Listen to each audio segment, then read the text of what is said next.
WAR, or wins above replacement, is one of the most divisive stats among baseball fans. It provides an all-encompassing look at a player's production, yet many of us don't fundamentally understand how it's calculated. There are 3 different versions of it, and many fans have different allegiances to each of the 3, making things all the more complicated with blind trust. Per Baseball Reference's website explanation of WAR, they put things rather simply. There are hundreds of steps to make this calculation, and dozens of places where reasonable people can disagree on the best way to implement a particular part of the framework. I personally enjoy WAR because of the unsung parts of a player's game it highlights, while also breeding intense discussion among fans. But there are anomalies in WAR throughout baseball history for sure. Offensive counting stats can praise the sluggers of the game, but sometimes when looking at that WAR value, we can see how poor those same all-star sluggers are on the base paths and on the defensive side of the ball. And there's no better case in point of this concept than Colorado Rockies legend Dante Bichette. Let's put into perspective how good this guy was if you're not familiar with him. From 1993 to 1999, there were just 6 players in MLB to amass 200 home runs and 100 stolen bases in that 7-year window. Ken Griffey Jr., Sammy Sosa, Barry Bonds, Jeff Bagwell, Larry Walker, and Dante Bichette. Bichette was a special kind of player, overshadowed at times by his aforementioned teammate Larry Walker, who's now a Hall of Famer. But his time in Colorado brought along many accolades. In 1995, Bichette led the National League in home runs with 40, slugging percentage with a .605 clip, and he led Major League Baseball in hits with 197 and RBI with 128. This led him to finish second in National League MVP voting, just within 8% of winner Barry Larkin, and the closest he'd ever come to taking home the award. Here's the interesting part though. Let's compare these 2 seasons. Bichette has Larkin beat in hits, runs, home runs, RBI, batting average, slugging percentage, and OPS, with Larkin only having an edge in on-base percentage and stolen bases. So why wasn't this race closer, and why didn't Bichette just win outright? Well,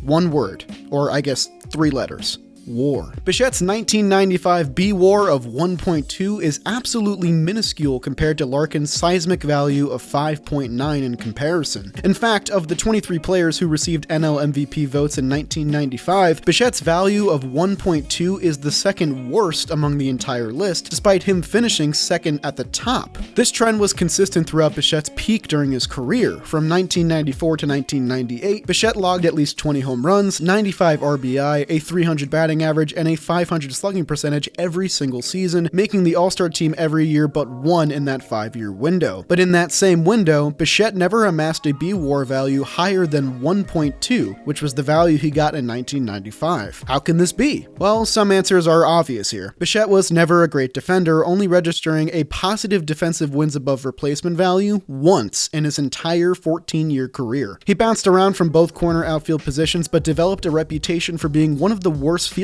in the league. Google searches for Dante Bichette fielding, defense, or errors turns up no video results, likely because Bichette paid off MLB to burn any and all footage of his misplays in the field. That's just a working theory that I have. What I can show you are the numbers that survived this purge, though. Bichette's career from 1988 to 2001 has defensive totals that are just totally horrendous, to be perfectly frank. His negative 16.2 D-WAR over this 14-year window is only etched out by Frank Thomas at negative 16.3 and Gary Sheffield at negative 19.0, both of whom became revered designated hitters. Bichette, being in the National League, wasn't offered this escape from notoriety. The main contributors to this poor metric for Bichette were his .974 fielding percentage and 80 errors over that same time span. It's not like circumstances made things any easier for Bichette. After the addition of Larry Walker in 1995, Bichette was moved from his natural position in right field to a secondary position in left field permanently. Also, in terms of square footage, Coors Field is the largest amount of outfield ground to cover in the National League, bested only by the Royals Kauffman Stadium in the American League. If you couldn't tell already, Coors Field is rather unique. Baseball consensus generally suggests that right field is the harder corner outfielder spot to play, but that's not exactly true at Coors Field. The left center gap is far deeper, and right field also has the park's highest fence, which helps right fielders play more shallow, knowing that they can play a ball off the wall on a bounce to cut down a runner. Bichette was afforded no such luxury. We can't use more trusted stats like outs above average average, obviously, since StatCast wasn't introduced until 2015. What we can use is older defensive metrics like total zone, which helps to measure a fielder's range. A total zone value of 0 is precisely average, while a total zone value of 5 is rated as above average. -5 is below average, -10 is poor, and -15 is awful. Dante Bichette's total zone in 1995 was -19, which is beyond awful, literally, and also 5th worst in MLB that season. However, in most other years, he managed to keep it below -10. Keyword most. Let's hop to our wonderful 1999 season. Dante Bichette is a big, strong dude and was one of the most feared hitters in MLB during the 1990s. In the final year of this decade, a 35-year-old Bichette was still crushing the ball with regularity. He ranked highly among National League hitters in key offensive categories. 13th in home runs with 34, 4th in RBI with 133, 19th in slugging with 541, and 24th in OPS with an 895 clip. Let's take a quick detour to talk about that 895 OPS. The talk nowadays is that an OPS above 800 makes you a pretty good hitter among league standards. Most fans know that offense is kind of in the toilet right now in the 2022 season. For example, per the date of this recording, Shohei Ohtani's paltry OPS of 678 actually registers as a 101 OPS plus. For reference, OPS plus takes a player's on-base percentage, divides that by the league average, then does the same for the slugging percentage, and adds those values together while multiplying by 100. This, in addition to factoring in ballpark factors, gives us a general idea of where a player ranks among the league averages for an all-encompassing offensive stat. If you guys recall, Bichette had an OPS of 895, 24th in the NL, and one that would likely hover around a 160 OPS plus in today's game. But back in 1999, with Coors Field and the steroid era in full force, that value pushing 900 only swung him an OPS plus of 102, 2% better than league average. How in the world can this be?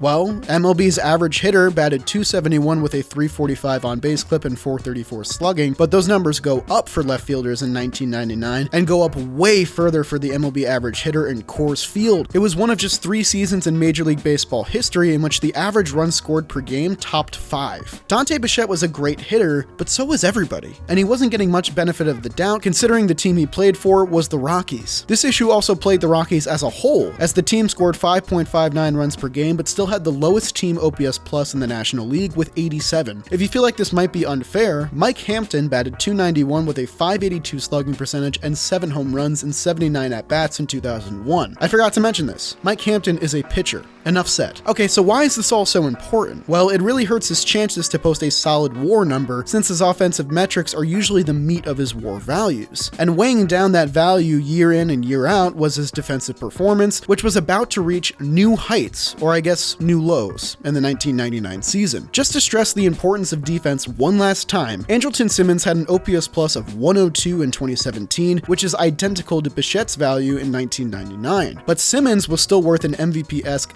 7.8 B-WAR in that season thanks to his amazing defense. In theory, Dante Bichette had a chance to be a decent or better ball player in 1999. In reality, Dante Bichette went further down south of the border than he ever had, with an astounding -2.1 B-WAR in 1999. Do you guys remember how we talked about total zone before and how Bichette had a total zone of -19 in 1995, which would surpass the criteria for an awful season? Yeah, well, in 1999, he made his 1995 performance look Gold Glove caliber, with a total zone value of -34. It was far and away the worst in MLB that year, -9 worse than second place Matt Stairs, and that's double awful for those doing the math at home. Bichette made an unbelievable 13 errors in left field that year, with those 13 errors being something that no other outfielder not named Vladimir Guerrero has been able to top since 1993. This led him to a .951 fielding percentage, far and away the worst in baseball that season, and the worst of all, a -3.9 defensive wins above replacement value. Let's examine how bad this truly is. Only 29 players in baseball history have cobbled together a -3.0 D-WAR or lower over a qualified season, with the most recent being Rhys Hoskins' -3.0 value back in 2018 for the Phillies. That number of players whittles down from 29 to 3 when we set the mark at -3.5. Matt Kemp in 2010 with -3.5, Dante Bichette in 1999 with -3.6, and Adam Dunn in 2009 with -5.2. That's what you'll get with a 35-year-old hulking slugger patrolling baseball's toughest left field on a day-to-day basis. We will likely never see this poor of a season by WAR standards with these staggering offensive numbers ever again. Dante Bichette's 1999 season is truly one of a kind in every facet possible. The idea that that Bichette could put forth such an astoundingly poor wins above replacement value with his incredible offensive output gives us the perfect storm. A bandbox ballpark, extreme park factors to boot, and some of the worst defense we've ever seen, all brewed together into one season that we are unlikely to ever see again. In defense of Dante, playing outfield at course is kind of hard for everyone. Still, Dante Bichette's bizarre 1999 year gives us a fascinating case study in wins above replacement as a concept, and how valuable defense truly is to the game of baseball, even though we have not fully refined the metrics we can use to evaluate it. Defense wins championships, kids, don't forget it. If you neglect defense, you may just end up like the 1999 Rockies. Last place, 72-90, and the second worst single season team ERA in the last 60 years of baseball history. Let this be a lesson to you all if you ever manage a baseball team. I hope you guys enjoyed today's video and maybe learned something along the way, but now here's a word from today's sponsor, Keeps. Thank you to Keeps for once again sponsoring one of my videos, because Keeps has you covered. 2 out of 3 guys will experience hair loss by the time that they're 35, and Keeps offers clinically proven, research-backed treatments to stop hair loss and improve hair growth. You can get quality expert care without ever having to visit the doctor's office or pharmacy, and all their treatment plans are doctor recommended and delivered straight to your door at about half the cost of a traditional pharmacy. The products they use are safe and clinically proven, and they have an award-winning natural thickening shampoo and conditioner system. Keeps physicians will help you select the right products and treatments for your specific condition and hair goals, and you can easily subscribe to Keeps and get refill reminders so you'll never run low on the products you need to take care of your hair. Hair loss stops with Keeps. To get 50% off your first order, go to keeps.com/jolly or click the link in the description. That's keeps.com/jolly for 50% off your first order. Thank you guys for watching today's video, and I'll see you guys next time.